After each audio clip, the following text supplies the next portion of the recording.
This indeed is a historic moment, and the UN Global Compact's local networks are core to advancing corporate sustainability around the world at the grassroots level.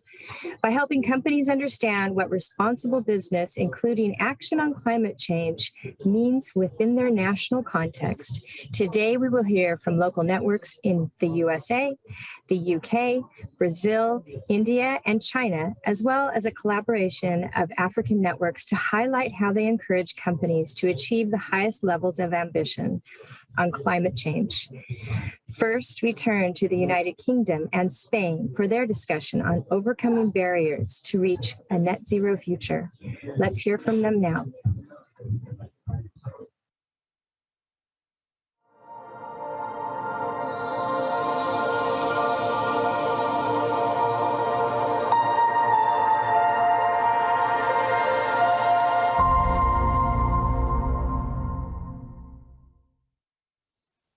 Welcome, everyone. Thank you so much for joining us today. It is a great pleasure to welcome you to this session on overcoming barriers to net zero.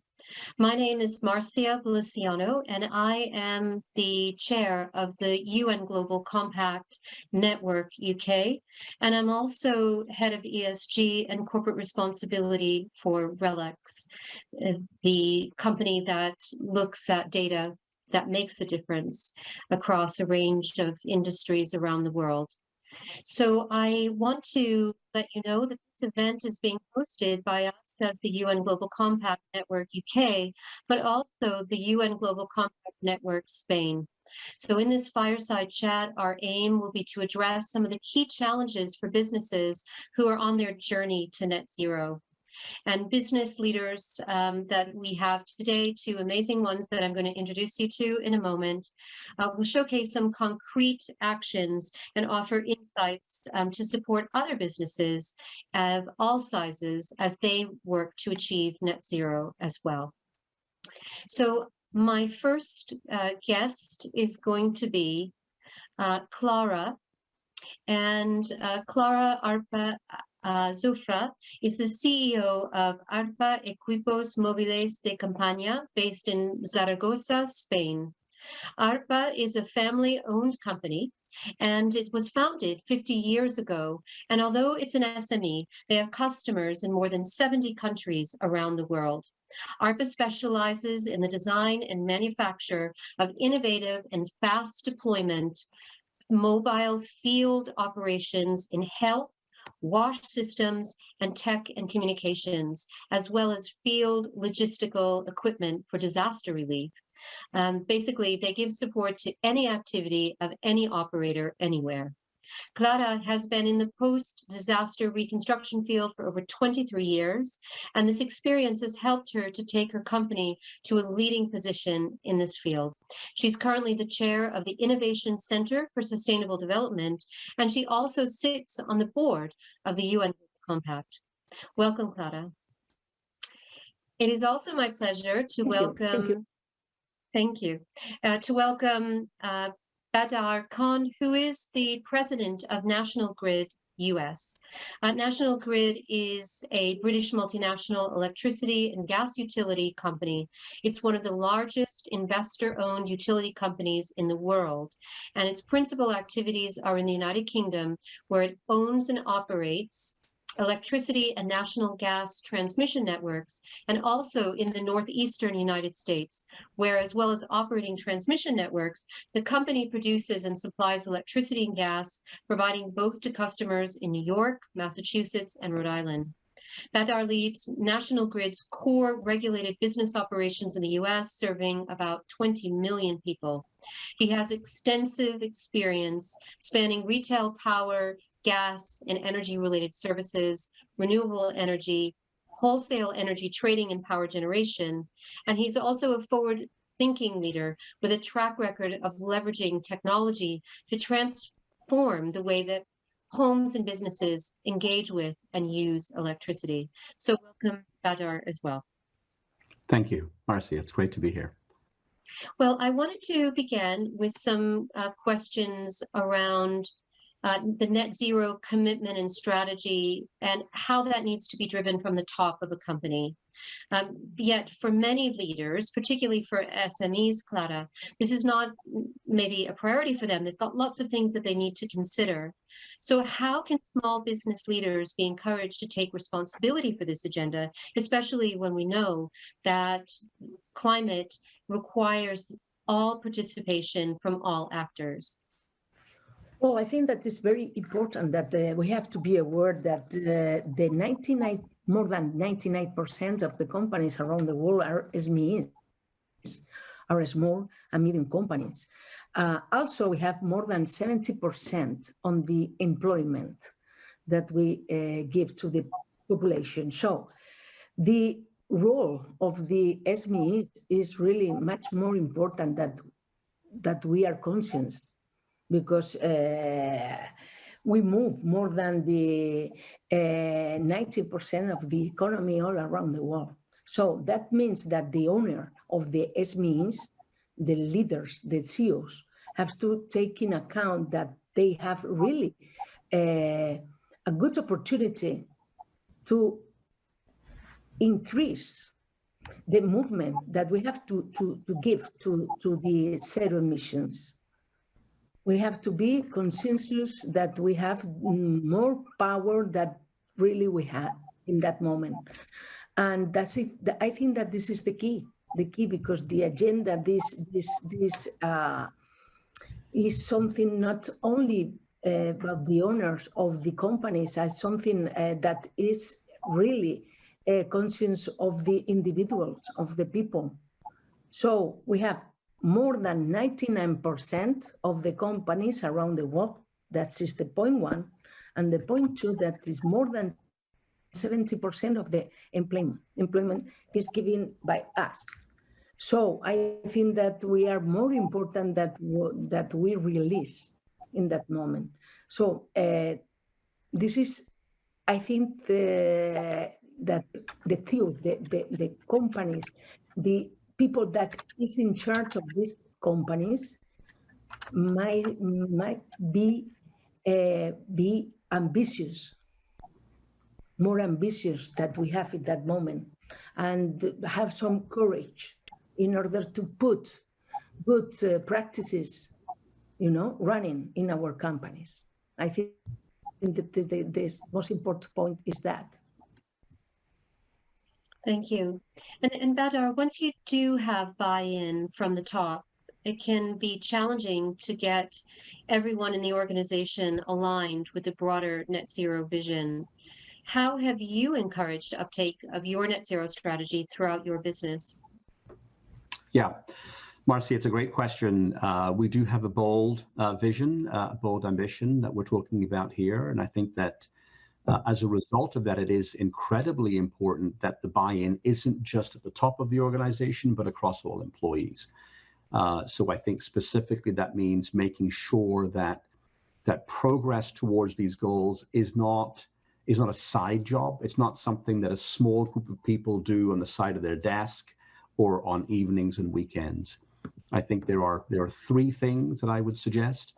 First, that progress towards net zero is a part of your company's performance rhythm. Just like anything else, whether it's sales, reliability, safety, customer satisfaction, companies have a performance rhythm to measure progress on those goals. Progress towards net zero should be like any other.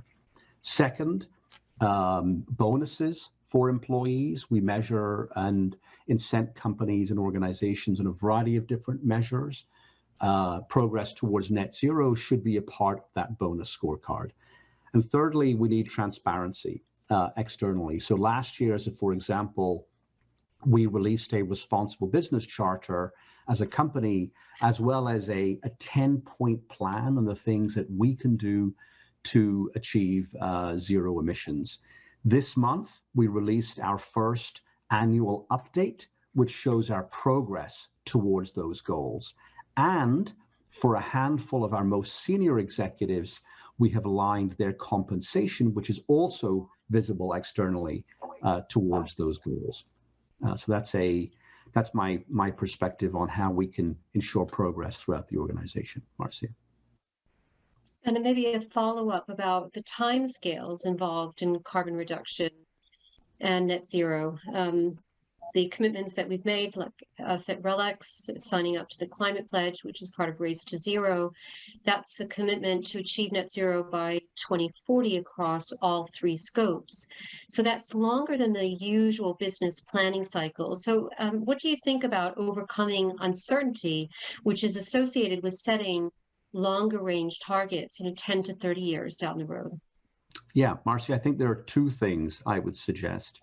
The first is that we break down the goals forward back as well as today forward. And so what by that I mean, for us, we have broken down our goals into scope 1 and 2 and 3 emissions reductions targets across specific number of areas.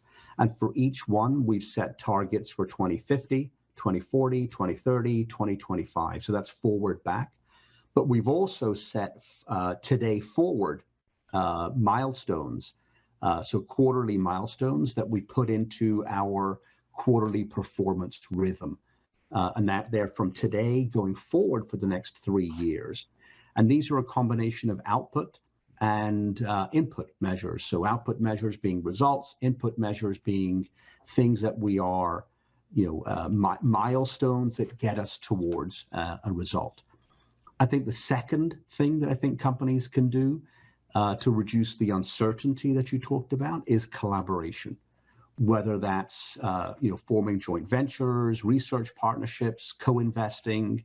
I think that companies can reduce their own exposure on any individual path through collaboration, but also create more optionality on the basis that one of the paths that they've chosen will work out. Mm-hmm.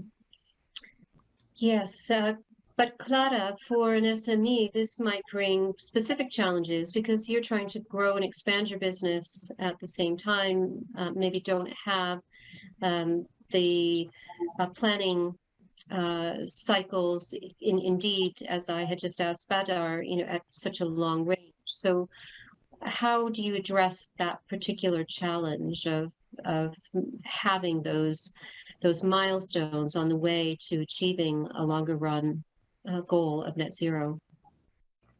Okay, we have really a big challenges, and we have to see them like a big opportunity.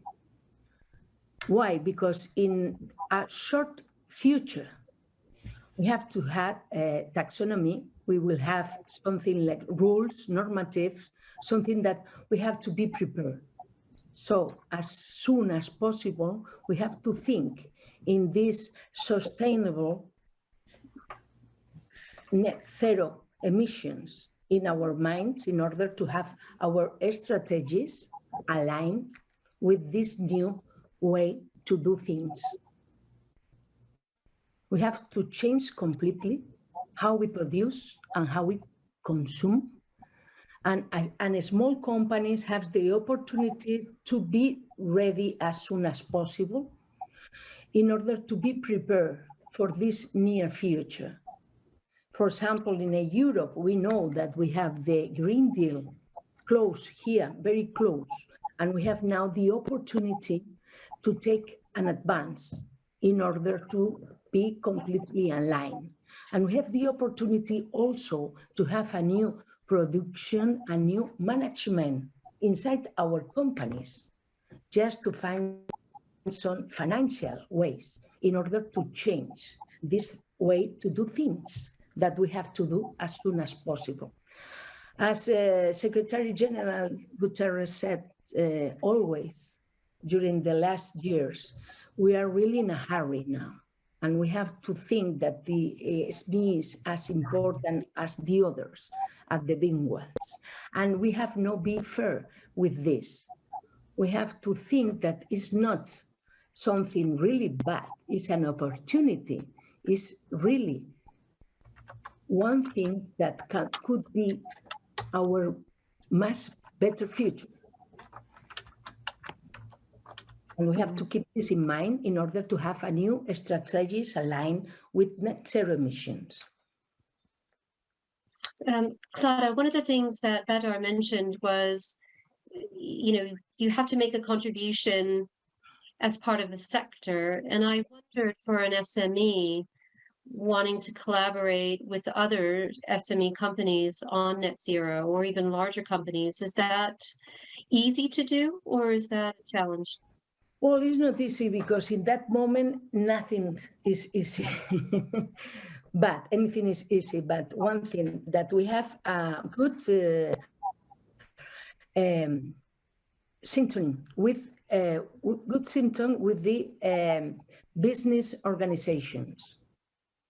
That means that this business organization around the world, around each country, around each region, can put in common so many things in order to weigh these transformations to sustainability, to zero emissions, taking in account different companies of different sectors, but all of them small.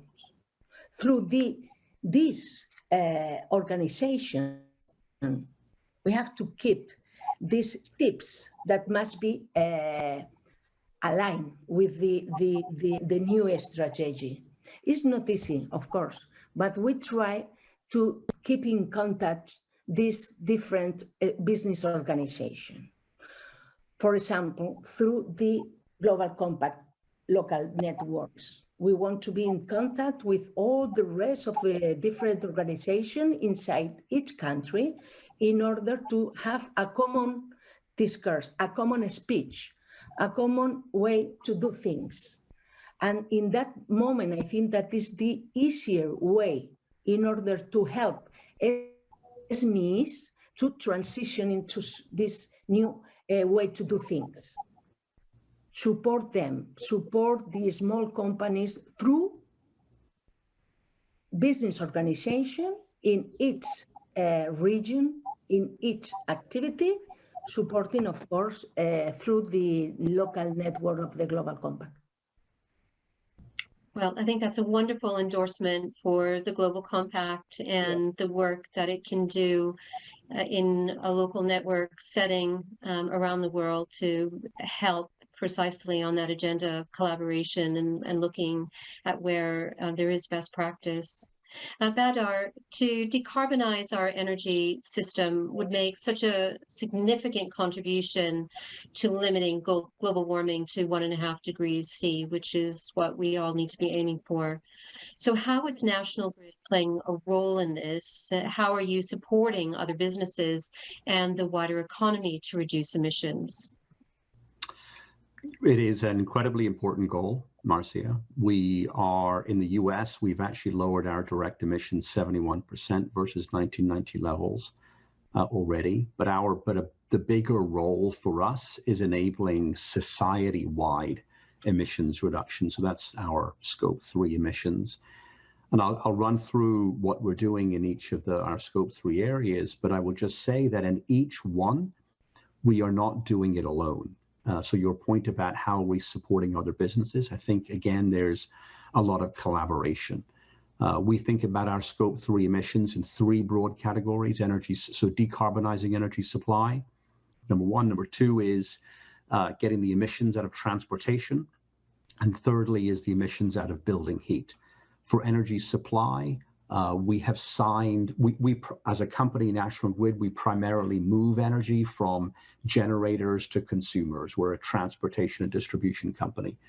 We've signed long-term contracts in the US with a number of offshore generators to supply roughly half of our customers' consumption by the mid-2020s. Those long-term contracts has allowed those projects to be financed. And that's a really important part of collaboration. For onshore energy supply, so folks who are putting solar on their roofs or community solar in local communities, connecting them to small groups of communities, we've connected over 100,000 distributed solar systems. So all that is work that we are doing with small developers of solar systems. And we need to double that by 2030. For transportation, we don't make cars. Again, we are We are the company that moves energy, but getting emissions out of transportation is hugely important. In our region, it's 40% of emissions. And so we are working with our regulators, state authorities, municipal organizations, and auto manufacturers to enable the charging infrastructure. We've already installed over 3,000 charging ports in our territories, and we've sought regulatory approval for 50,000 charging ports. Today we have 100,000 vehicles on our roads today, electric vehicles, and we need to get to about 3 million by 2030. So that's a 30-fold increase. And again, we need to make sure that we're doing that with our local communities and specifically environmental justice communities, so that these charging locations don't just benefit the Tesla drivers, but also benefit folks who can't afford expensive electric vehicles, or indeed folks who don't even have access to electric vehicles. So we're finding ways to charge and electrify municipal buses, school buses for children. And then the third area is building heat. Again, we are a company that provides funding for energy efficiency, and we work with a whole host of small SMEs who are contractors that do energy efficiency work, retrofits, and that's a huge part of our objectives. And we need to double the amount of energy efficiency retrofits that we're doing by 2030 versus what we're doing today. So those are some areas where we're working with folks specifically. We are also specifically doing collaboration on research and development, working with academic institutions and entrepreneurs. For example, we've launched a $400 million fund, a corporate venture fund that provides financing for entrepreneurs in energy and technology, with a portfolio of 35 companies to date.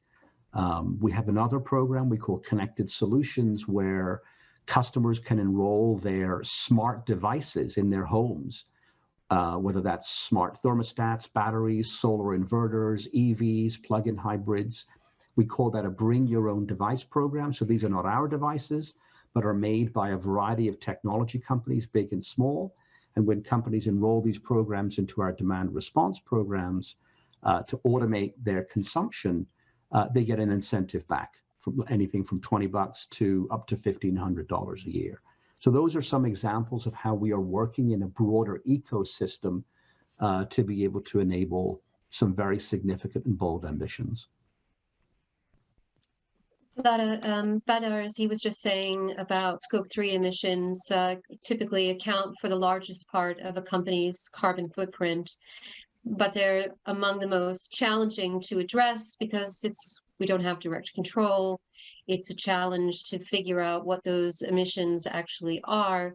So how are you working with your value and supply chain stakeholders to support your net zero ambition? Well, for us as a small company, it's not easy to have in our supply chain, the strong conviction to be with them in that moment, because we are a small company and we don't have this, this capacity of convince them in order to start now. But we try to do things, simple things in our day by day, so they can see what we are doing, and in that way maybe they want to start with us in that moment. And we try to convince them in order to first of all reducing the consumption of energy. How? Okay, we can change our machines, our different process of production in order to require less energy. And then it seems that it works. Why? Because in our own example, we reduced 4 years ago almost 40% the consumption of energy, just taking in account our processing way of do things. And this is the first thing that we did. And after this, we were able to change our energy system. So we install more than 300 solar panel in our roof. So in that way, today, in that moment, we have reduced in more than 70% the resource of our energy, and now our solar power almost 70%, and we are more or less autonomous. That means that we can also, the surplus of our installations during the weekends and on holidays, to keep this surplus in a way of hydrogen.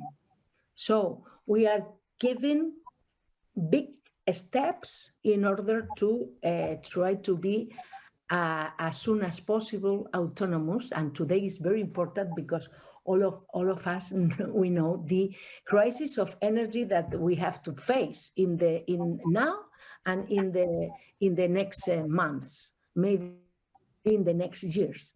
So this is a very good way in order to have the eyes of our suppliers and how we do things. And we are sure that in a really near future, maybe summer of next year, we will be ready, not just to be autonomous, but also to have more than 10 suppliers doing the same thing that we have done during the last months. I think that with the example is the best way to convince our supply chains in order to make this transformation to sustainability, to zero emissions activity. Thank you. Well, I want to ask you each the same final question, kind of picking up, Clara, on the themes that you were just speaking about.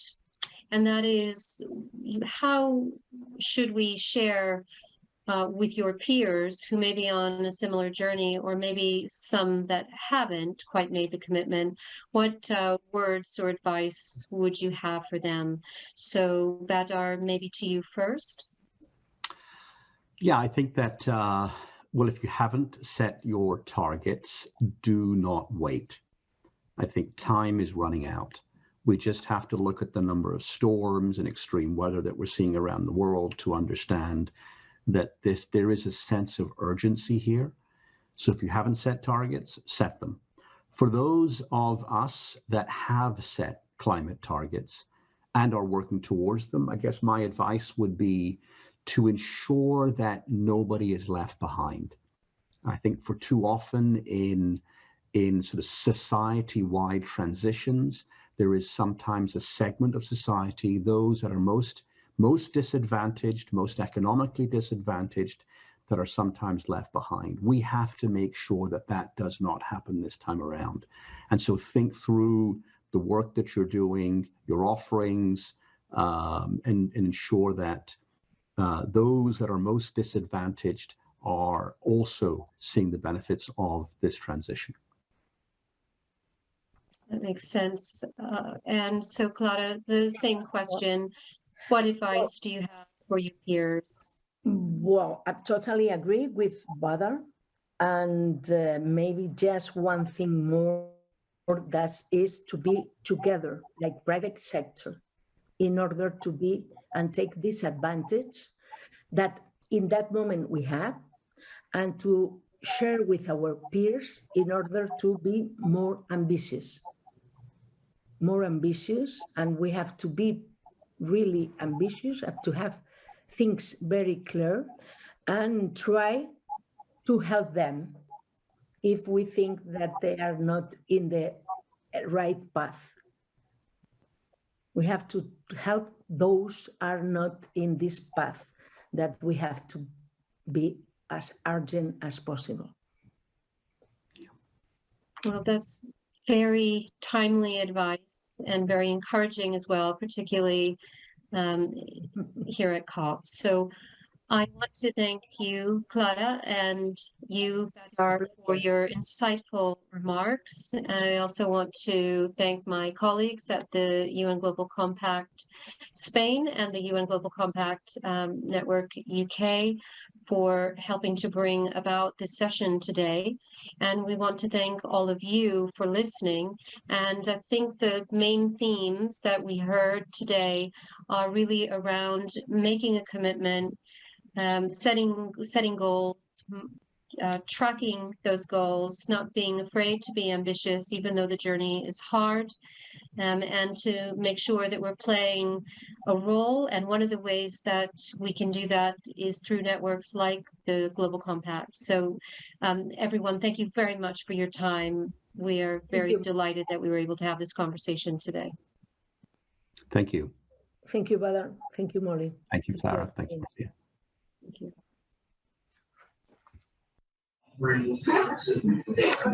Thank you to Marcia, Clara, and Badar for that thoughtful discussion on the systemic changes needed